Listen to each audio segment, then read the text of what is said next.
Loinala. Good afternoon. I'm going to give a moment for everyone to get in and to get settled. So right now is a good time to grab yourself something to drink, whether that be a glass of water or a cup of tea, and anything that you need to get comfortable in.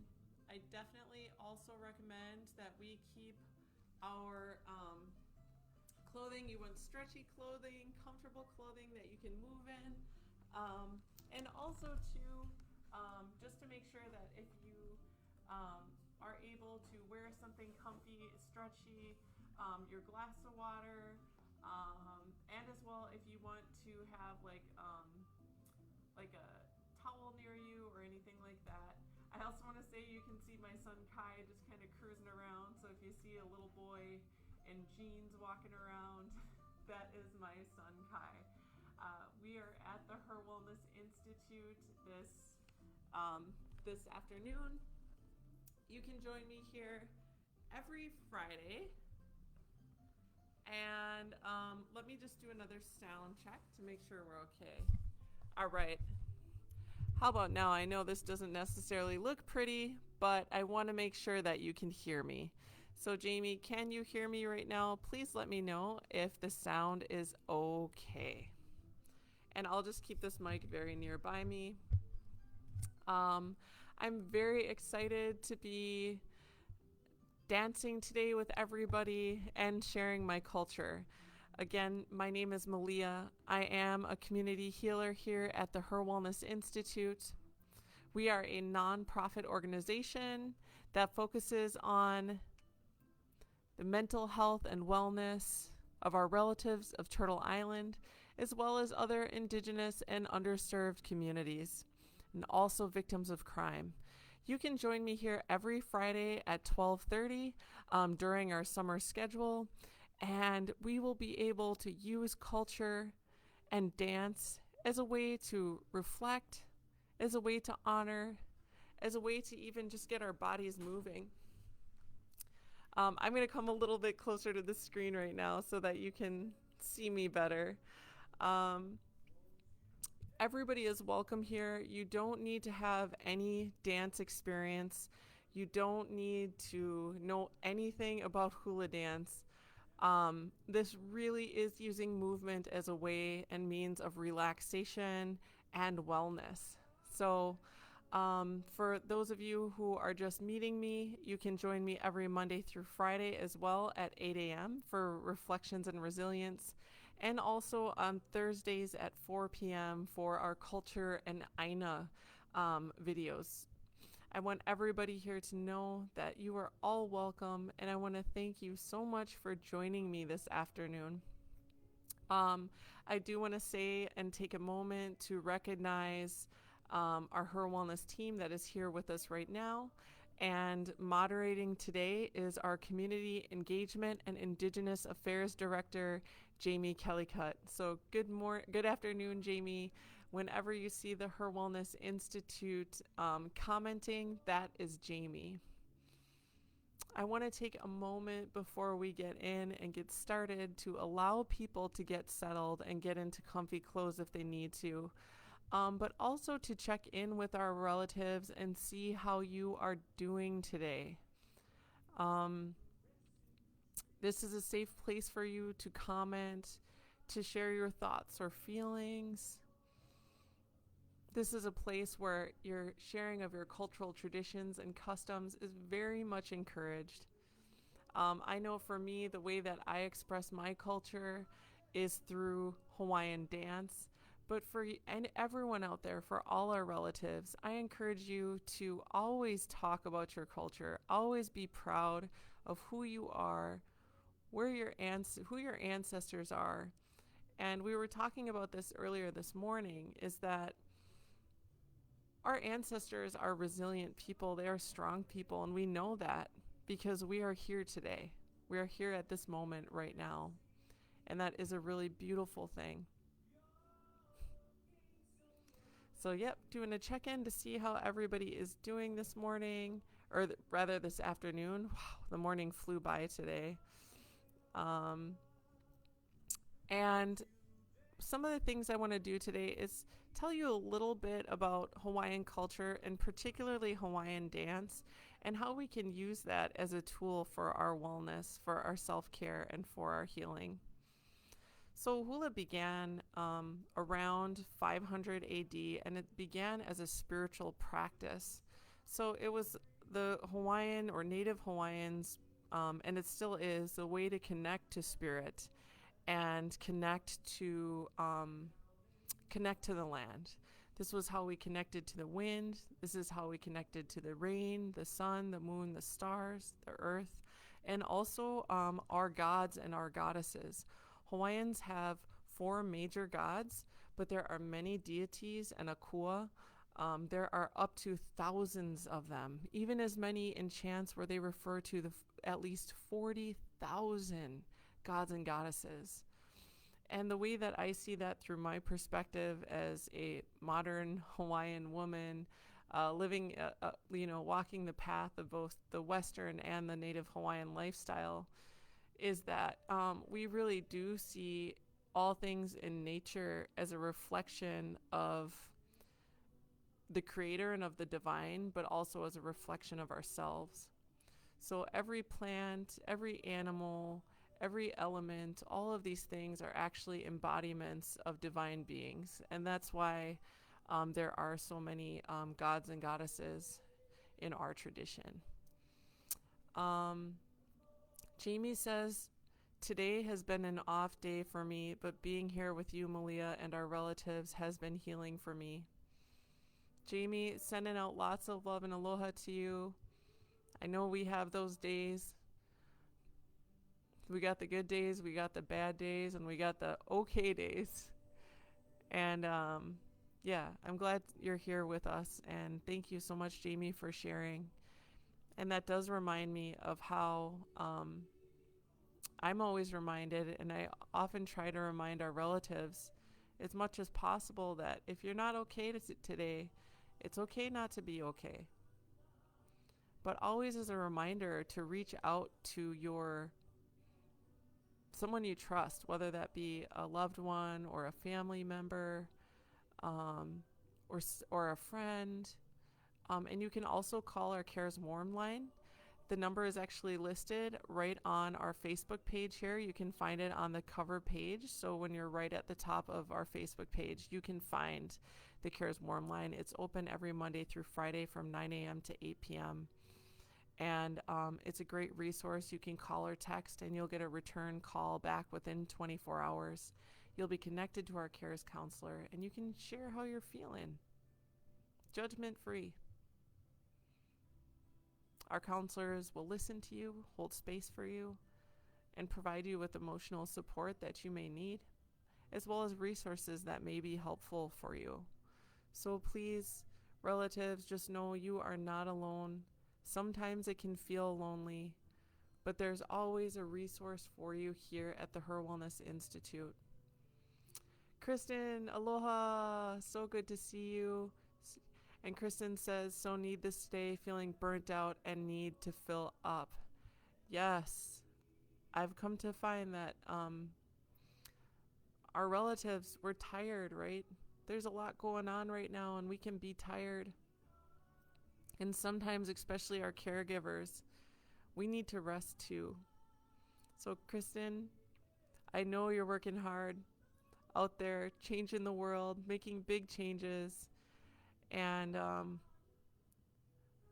mean this humbly too, because I'm the same way, in that oftentimes we can put other people first, and then we're so tired. So please, Kristen, allow yourself to rest today. Yesterday for me, I needed chocolate and I needed to lay there. And so I did work throughout the day, and it was, there was a lot going on, but I had my chocolate. I laid down on the ground. We actually ordered out because I just knew I didn't have the energy. And I went to bed super early.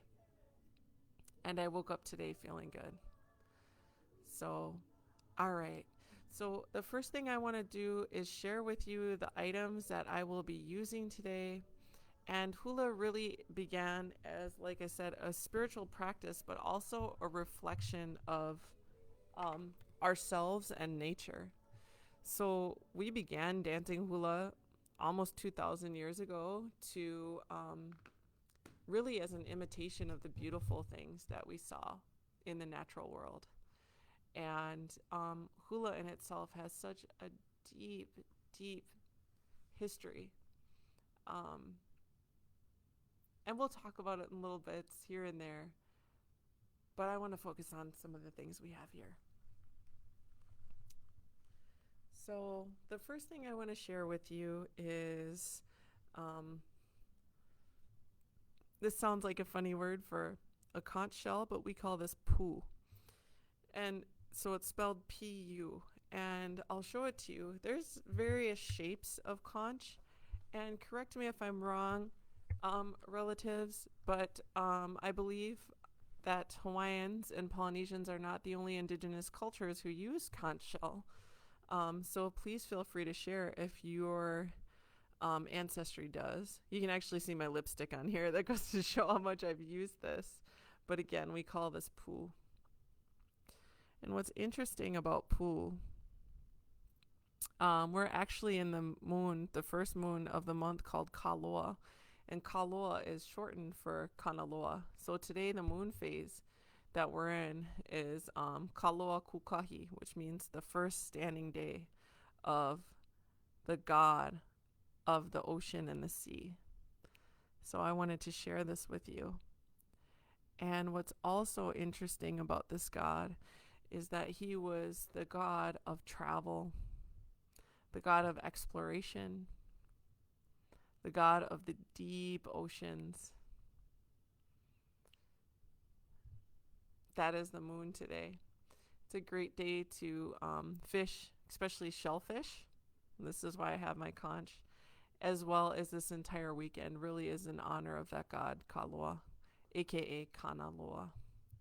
So I want to show you how I use it and what I have been taught by my family teachings, the reason we use it, why we use it, and how to use it. On a side note, Jamie says dark chocolate is in order for me today. Oh, Jamie, keeping it healthy still. See, I'm all about the caramel and the milk chocolate. But I would take any chocolate at this point today and yesterday. So with the pu, the conch shell, we actually blow in the way that I was taught. There's a few ways. So when we're performing, um, oftentimes you'll see people blow conch 3 times. There will be 3 times. But the way that I blow is actually 4 times. And the directions that I'm going to be blowing is we start in the east, and for us, east happens to be right behind me. And then I'm going to blow towards the north, and then the south, and then the west. And conveniently, the west just so happens to be facing the screen, to be facing all of us. And really, I was simply just taught that this is the way to honor and signify the beginning of really anything. It could be the beginning of a ceremony. It could be the beginning of a prayer. It could be the beginning of a formal performance or procession. And for me, I'm going to be blowing this just in honor of us to be able to do something sacred together. And that's hula. Yeah. Hula is all about a life way. It's not just when we're here dancing together, but it's the way that we live our life. It's a life way. So when we're not dancing hula, how can we be? And a hula dancer is taught to be humble. And as hula dancers, we're taught to take care of the land. We're taught to take care of those who need us, like our elders, our children, our brothers and sisters, our aunties and uncles, and grandmas and grandpas. So really, it is a way to tread through the world with love, which we call aloha. in kindness, in humility, and just to be gentle. We really do believe that it is our duty as hula practitioners and also just as sentient and spiritual beings to be humble and to be cautious about what we take, how we take, how we give, and how we receive. So I want to blow the conch for you. And once I blow the conch, I want to chant for you. And I know Jamie and some of our other relatives have heard this chant before. It's called Ehomai, and it's a really, really good chant to do when you are asking for wisdom and for knowledge, and especially through dance. So I also want to say there's really good energy, very good mana here right now, not only because this is the HIR Wellness Institute, but also because outside right now on the lawn here at 3136 West Kilbourne Avenue in Milwaukee at the Wajima campus, there is a lot of our Indigenous Turtle Island relatives are outside right now. One of our relatives, he built a teepee yesterday here. He erected the teepee, and the women did a blessing this morning, and the men are burning fire, a unity fire. So outside our window right now, there is a beautiful sight. I wish you could see it. 4 days of continual fire in honor of unity and peace. So there's a lot of aloha and love happening here right now, and I'm sending all of that your way too. Okay. I'm going to put the microphone down just for a minute so that I can blow the conch. And then when I do the chant, I'll probably pick the mic up again. But literally what I'm going to be saying when I chant, I'm going to chant 3 times. And I'll be happy to teach this chant to you in the very near future. And literally what I'm saying is, come to me, the wisdom from above. Let me see what is from above. The many things, the hidden secrets, the divine knowledge of the song.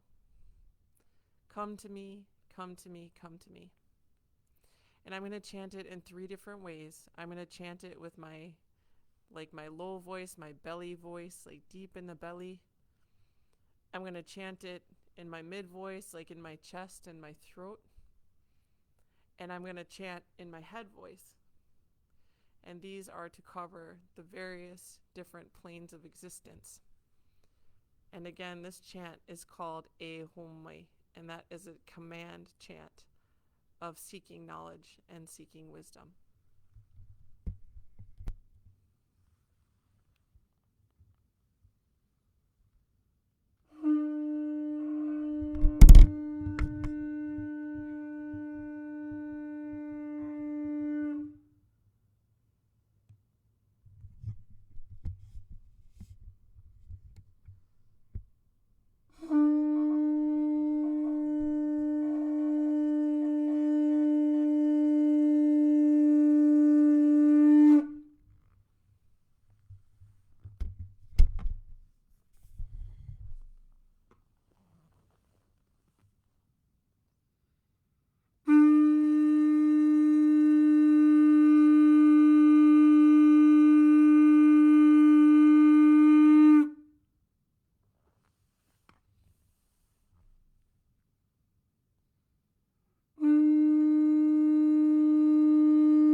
Kai ke mai luna mai e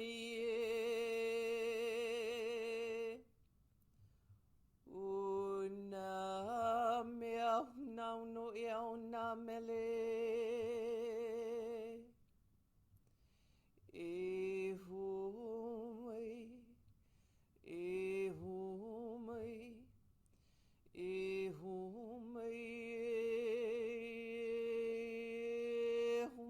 kai ke mai luna mai e.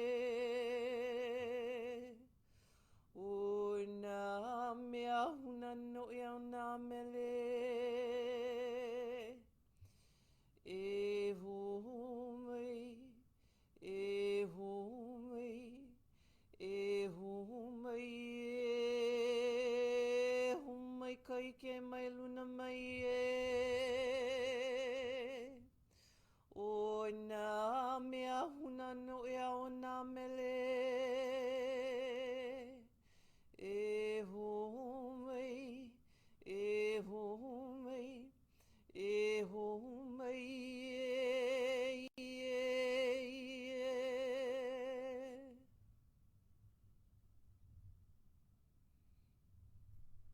Okay, so again, what we asked for was to see what is hidden to us.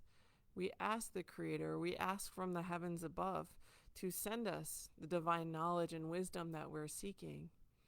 And as hula dancers, as practitioners of hula, we will always ask that question. We always understand that we're just one small part. We're just one small part. We are not greater than the plants. We are not greater than the things in the ocean.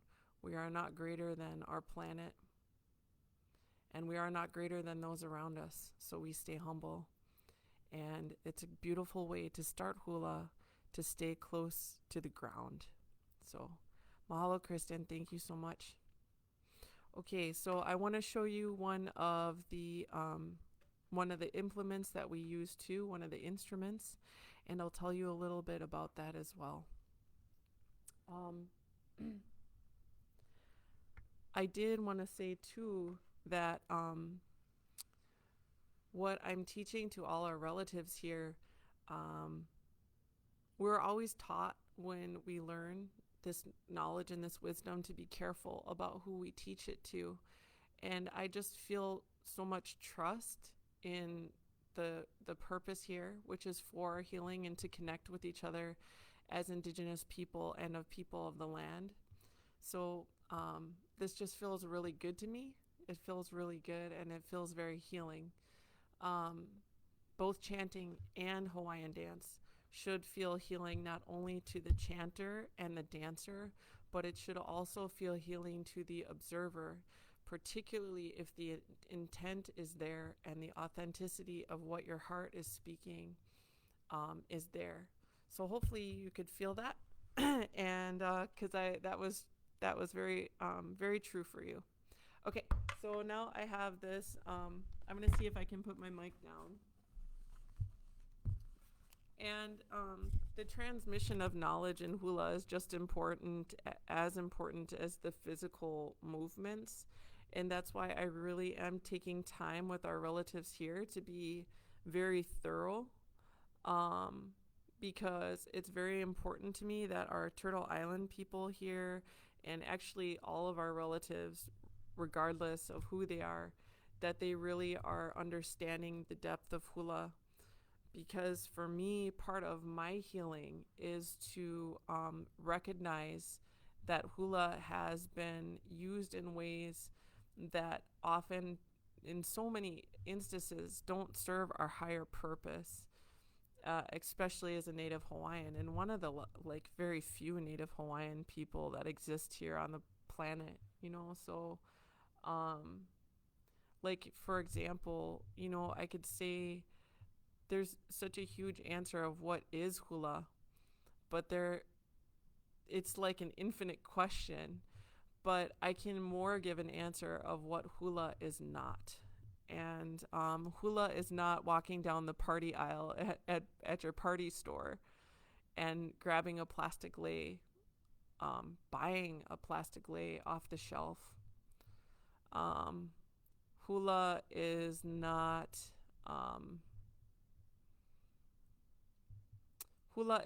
something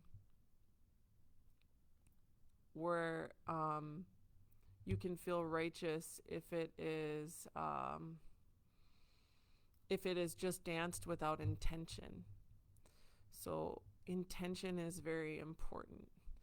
I've seen in a lot of situations, and quite honestly, even in my past, I've danced hula in situations where it was more to kind of show. It was more about the show than it was about the intentions in the heart. And when I've danced hula in those situations, I very much had felt that, and instead of being healing, it was actually can be damaging. So it's very important to be aware of your intention. And I'd also like to ask too, and if you care to share, if in your own culture you've ever felt that way. I know Turtle Island people, as Indigenous people, you may have had those feelings before. And then just to be able to recognize those feelings and be able to decide, what we want to do to serve us, to serve our spirit, and to serve the spirit of our ancestors. These are very healing things just to even think of.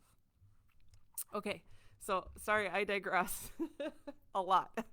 But I think it's just so important. And I want to say again, mahalo. Thank you so much for letting me share this with you in this way that is so important, and it's so intimate, and it's not for performance. This really is for our spirits. Okay, so I'm going to put this down. Well, first I'll say this is an ipu heke. We can say it together if you like. Ipu, I-P-U, ipu, and heke, H-E-K-E, ipu heke. And this gourd is actually made out of two gourds. You can see the larger gourd on the bottom, the smaller gourd on top. These gourds even grow here in Wisconsin, and they grow big. They can be small or big. In fact, you can see that yellow plant behind us, the bromelade plant on the white stand with the wooden legs. And right next to it is another ipu gourd. That's actually our founder, Leah Denny. That's her ipu. And that's a single chambered gourd. We call that ipu heke ole, which means it's lacking the second chamber, the single chamber.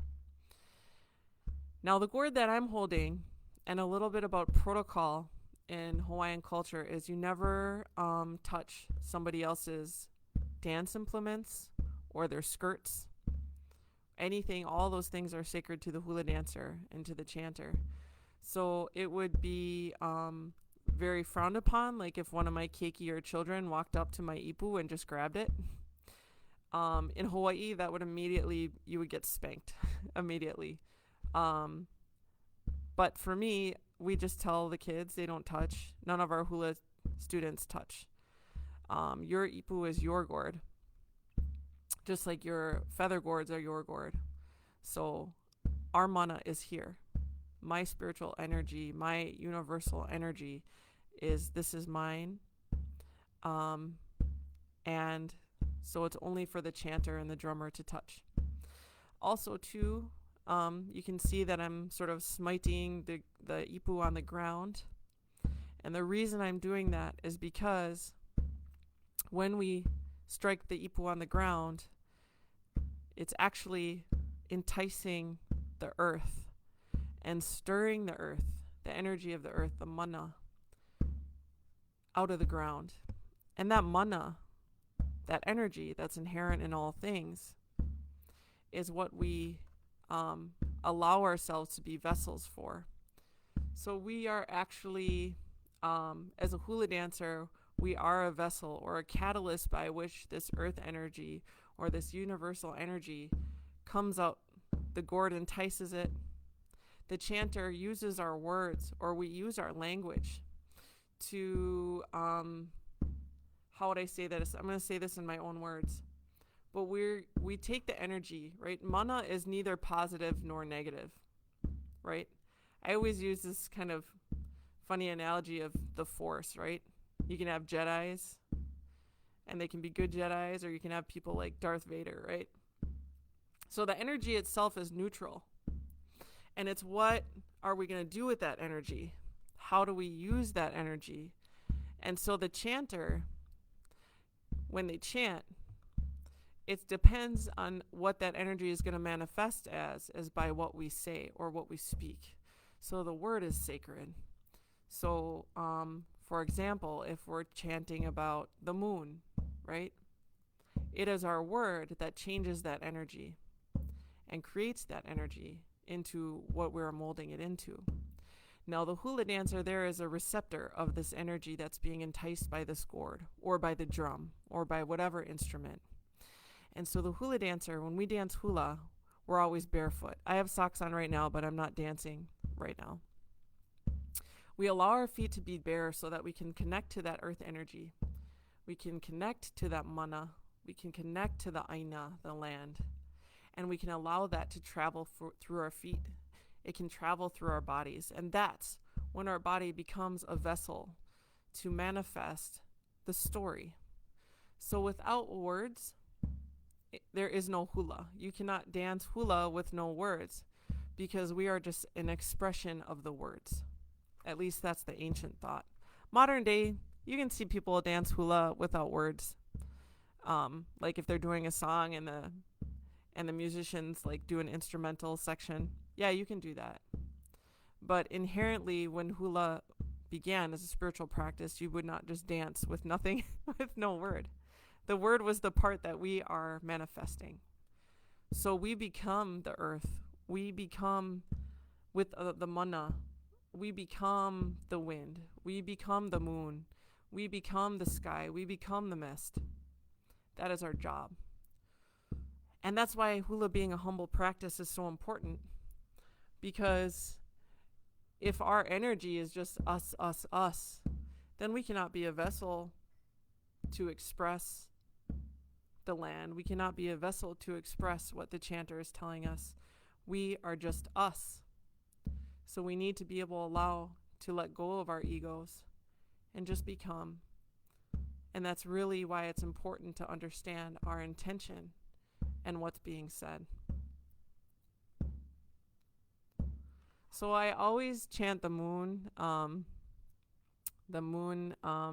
chant, Kamali'o Kapo, children of the moon. And I want to chant it for you, but first I just kind of want to show you a little bit more about the gourd. So this that's wrapped around it is called the kaula, or the cord. And this, I was taught, was much like the umbilical cord. It's a symbol of the connection, right, between, the spiritual and the physical, right? Or any connection of, for example, from mother to child, like as in a birth cord, kaula.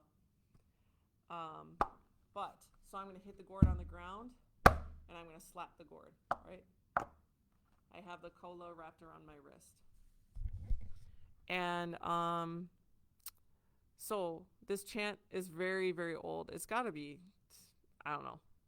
I don't even want to say how old it is because I really, truly don't know. But according to the subject matter, my guess is it's hundreds of years old.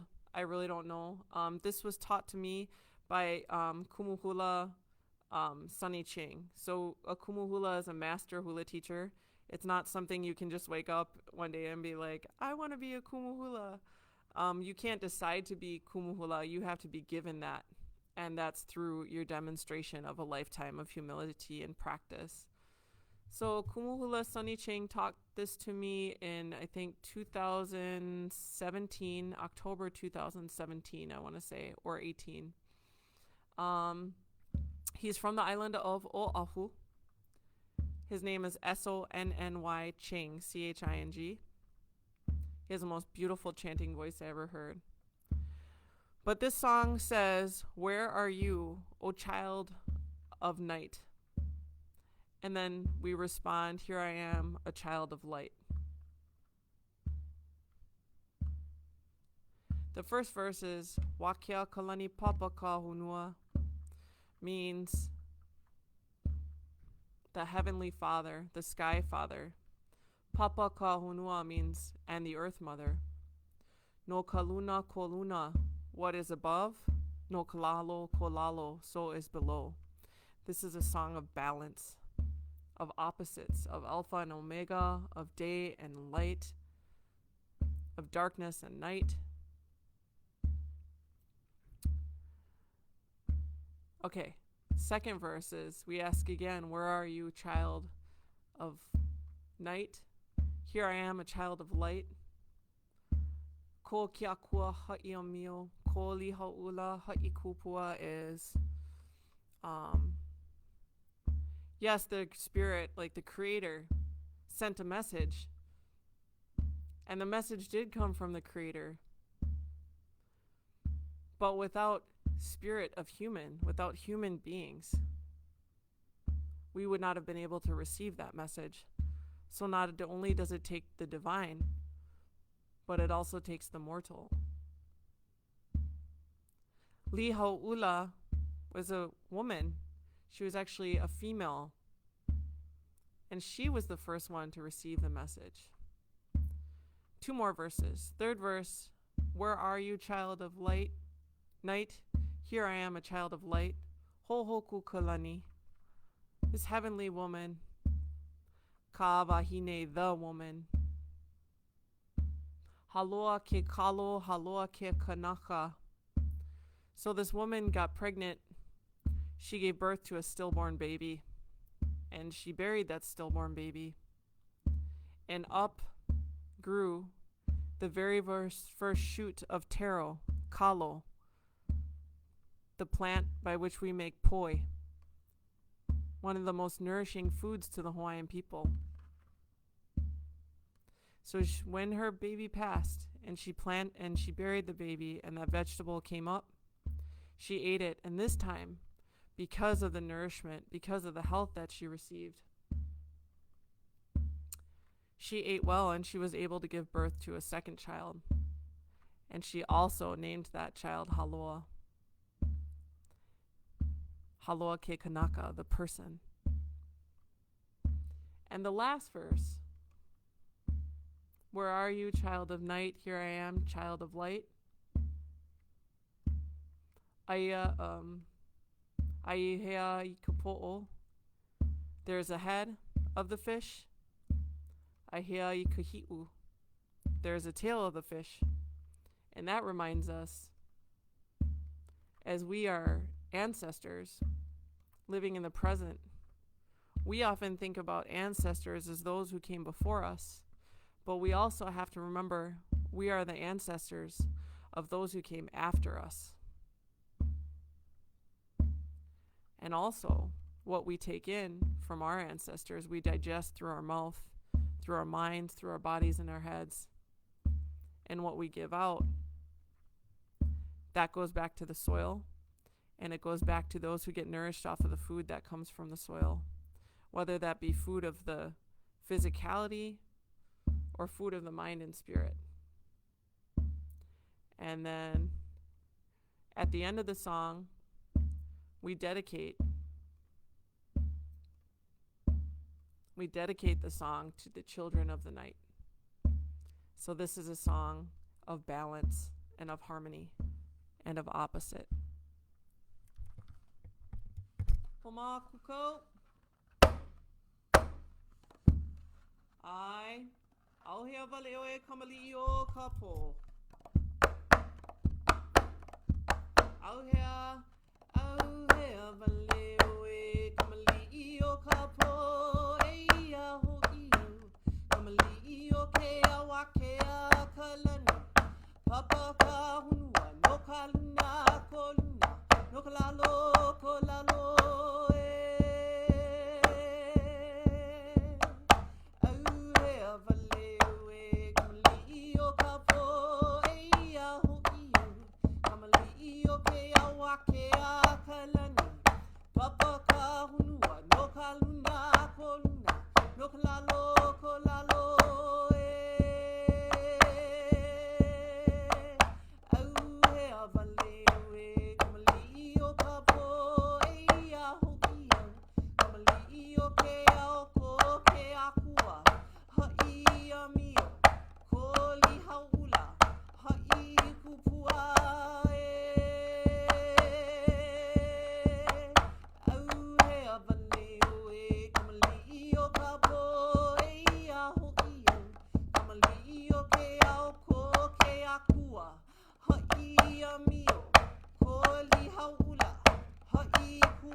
Okay, so thank you so much for allowing me that very long intro to this song.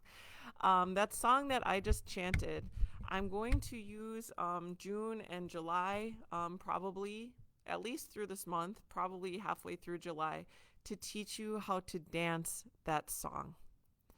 I feel that when we look at hula as a modality of healing, as we focus on the forefront, and we put the healing aspect at the forefront, this is the perfect hula for that.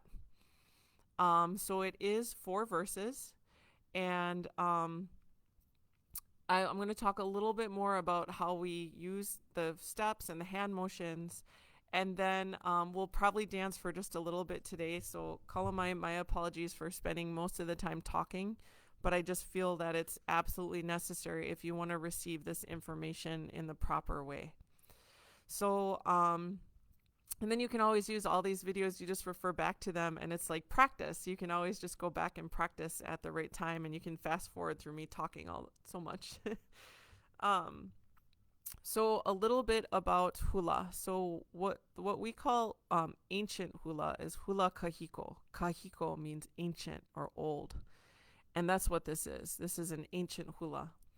And the way that you can tell it's an ancient hula is there's no guitars or stringed instruments, there's no ukuleles, there's just a percussive item, okay, like my ipu heke. So now, in the simplest terms, physically, hula tells a story with the grace of the body and the hands.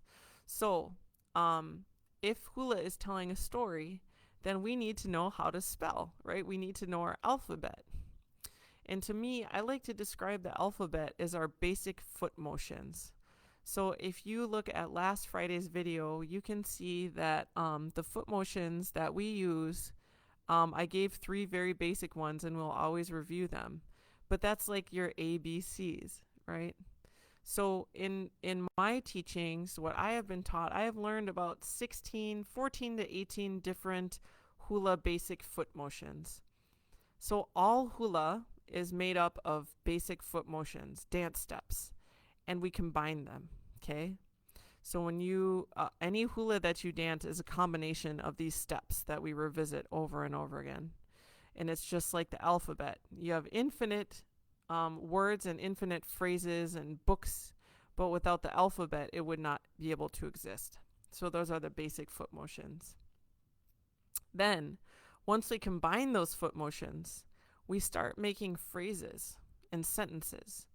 So we might do, a kaholo followed by a hela followed by an ami, and those 3 motions can create a sentence. But now, what is it that we're saying? So we're gathering the energy of the earth, right? We're gathering the mana through our feet. So, but what are we saying?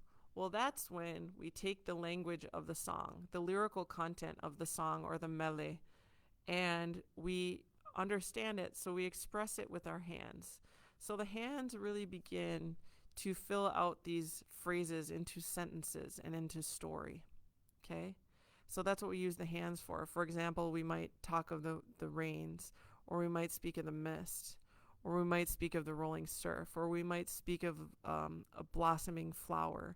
We might speak about how we hear a voice, right? There's infinite ways that our hands will begin to outline in detail with expression these phrases. Then we have our facial expression. Our facial expression really gives the life to the story. And how do you facial express? Well, we express from the heart what it is we understand the story to be. So it comes up through our feet, through our hips and our knees, to our heart, through our hands, through our expressions, and our face will reflect what it is. It will reflect the mood. And once you have all of these things combined, you can create a very, very powerful story and a powerful manifestation. Now, as we do that, we have this manifestation. It's actually transcendent. So that's where you will find spiritually, you will actually transcend. And what I mean by that is if we are taking ancient dances and ancient songs and we are dancing them in present time, what actually begins to happen is that we create a portal in which we transcend time and space, because these are the same dances that are honoring land spaces that we're dancing maybe centuries later. And so we have now like broken the space-time continuum, right? And that portal is called a hakaka'au. And that's what hula is. That's the beauty of hula. It's transcendent. And that's why it's important to dance hula with humility and without ego. Because it was there before us and it will be there hopefully after us. And we are that vessel who humbly carries it. So we get to transcend time and space with our bodies. And we get to break through into that portal. And that's so profound. So that is how hula is a spiritual practice. Okay, so I want to show you some dance motions and some hand motions. We have about 12 minutes or so, something like that. And so mahalo for being patient so much, but I wanted to give that to you in the right way. And when hula is being transferred, this knowledge is being transferred in the right way. It takes time. So, okay. So we call that pono. P-O-N-O. Pono means like righteous, and we did this righteously. So righteous. Pono. I wish I knew the words for that for our Turtle Island relatives, so you can always share. Okay, so let's first start with the feet. So I'm gonna stand up. Hopefully you can hear me when I stand, because I'm gonna have to back away from the microphone a little bit.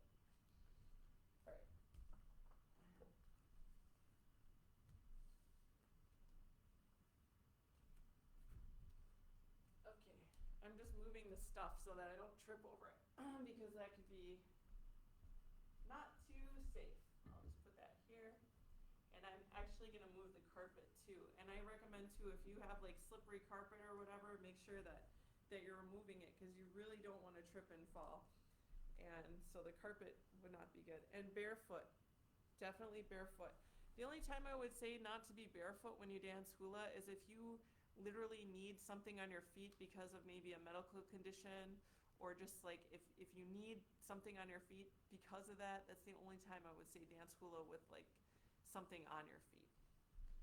Oh, the other time would be is if it's dangerous, like if you're outside and you're like dancing at like a park or something and there's like broken glass or something, then obviously. But if you're in a safe environment like this. Okay, so, I can turn on some music. And also too, can you hear me, Jamie? Can you hear me from where I am? Please let me know if you can. I hope you can.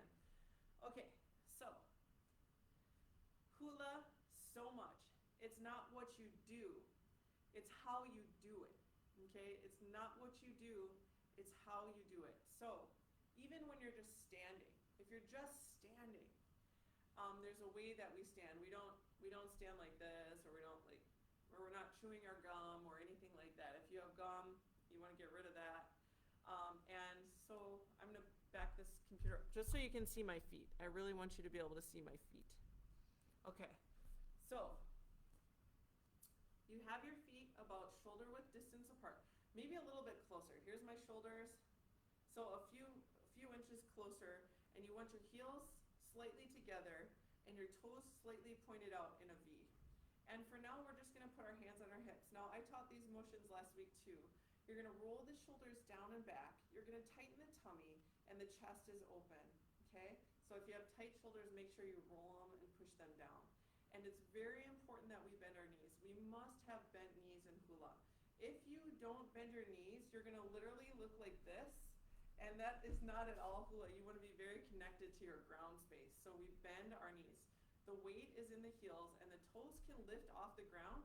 The only reason I'm asking you to lift your toes for a second is because when you lift your toes, then you can know how to distribute your weight.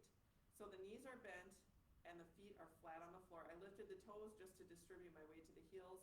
And now, so standing tall and then bending. We want to stay bent like this the entire time. From the side, you can see me. There, you can actually see my, okay, so just gotta adjust the pants here. Okay, guys, so see, here's me bent, here's me standing tall, here's me bent. So you want to stay bent like that the whole time. Now, we're gonna do 2 steps to the right, and we're gonna do 2 steps to the left. Okay, so I have my hands on my hips, and I'm gonna step, together, step, flat foot, knees bent the whole time. Don't stand up here, stay bent. Step, together, step, flat foot. Step, together, step, flat, step, together, step, flat foot. Now see, when the knees are bent, notice how my hips are swaying. Notice the chest is open. If I were standing behind a countertop, a tall countertop, my upper body would not let you know at all that my lower body is moving. So really it's movement with the knees bent is what moves the hips. The hips have to move. If your knees aren't bent enough, your hips aren't gonna move, and you're just gonna look like a stick man, okay? So make sure you bend the knees and bend. If you want, you can also bring your hands straight across, or you can put them on the hips. Step, tap. This move is called the kaholo. Can you say kaholo? K-A-H-O-L-O, kaholo. The holo, the traveling step, the moving step, okay? Step, together, step, together. Now next week, when we meet, and every week that we meet thereafter, it's gonna be awesome, because we can just focus on our physical movements, right? So you got the knowledge given to you today. And next week, we'll focus on the body, right? So knees bent, notice how the hips are swaying. Step, together, step, flat foot, step, together, step, flat foot. All right, I'm gonna grab this little ipu here, because then I can gore drum. Okay, so that was called the kaholo, okay? The most basic hula step, it's the most common hula step, the kaholo. Okay, now the next move we're gonna do is called the hela. Okay, so I'm sorry that it's a little hard to hear, guys, so sorry. Okay, so the next, that move was called the kaholo, the 2-step. Step together, step, flat foot, step together, step, flat foot. Now this move I'm gonna teach you now is called the hela. And hela, I'll show you. Again, you have the feet, heels closer together, toes more out, and we bend the knees. Because remember, with the knees are what gives your hips movement. If your knees aren't bent, your hips will not have movement, and then you will not look like you're dancing hula. So hula is with the knees and the hips engaged. We're gonna lift at the right foot, and we're gonna place it out in front of us, flat in front of us. So my foot is flat out in front of me. And notice how the back hip, the weight stays on the back hip, and we bring it back in. So we're gonna lift the opposite foot, lifting at the knee, bringing that foot out in front of us, and now see how the weight goes on the back right hip, and back in, returning to center. So we're gonna go lift and in, switch, lift, and see how my hips are swaying from side to side? I'm not moving my hips at all. That's from the knee bend. Keeping the weight on the back foot. So it's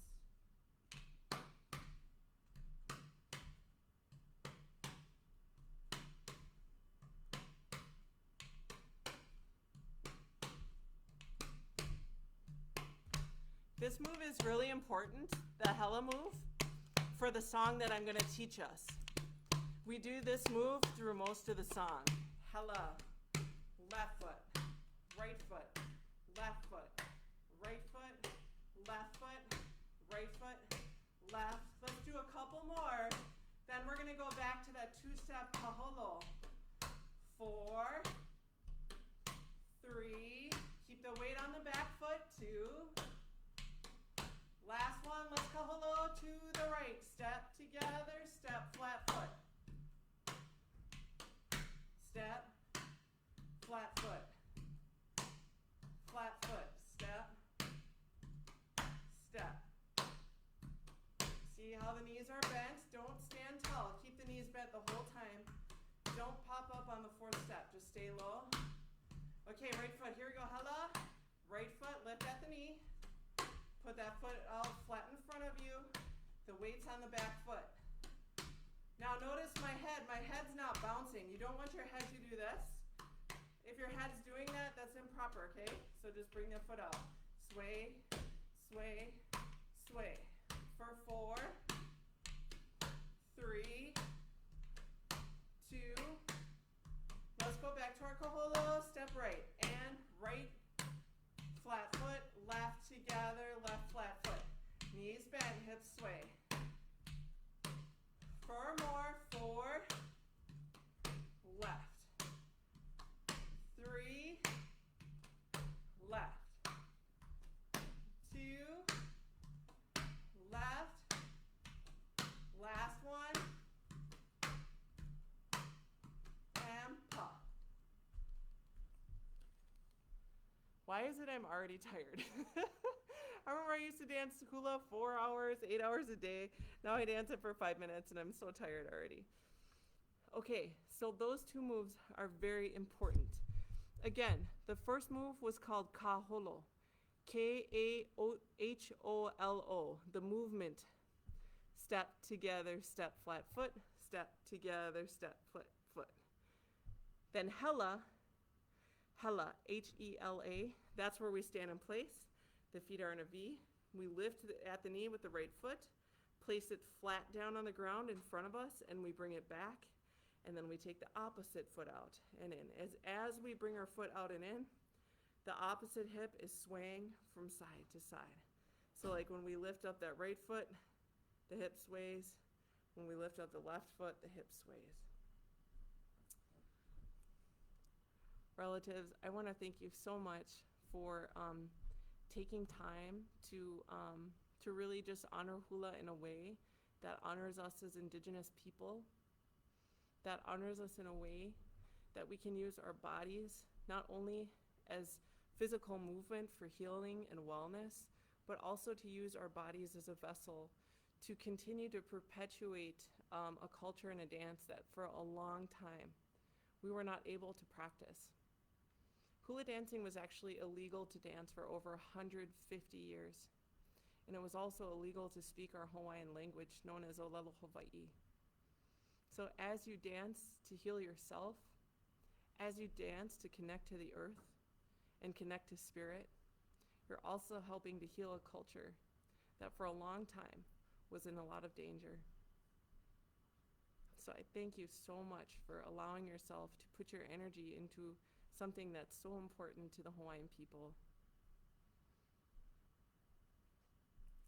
I want to say mahalo nui loa. Thank you so much for joining me. I'll see you next Friday at 12:30, same time, same place.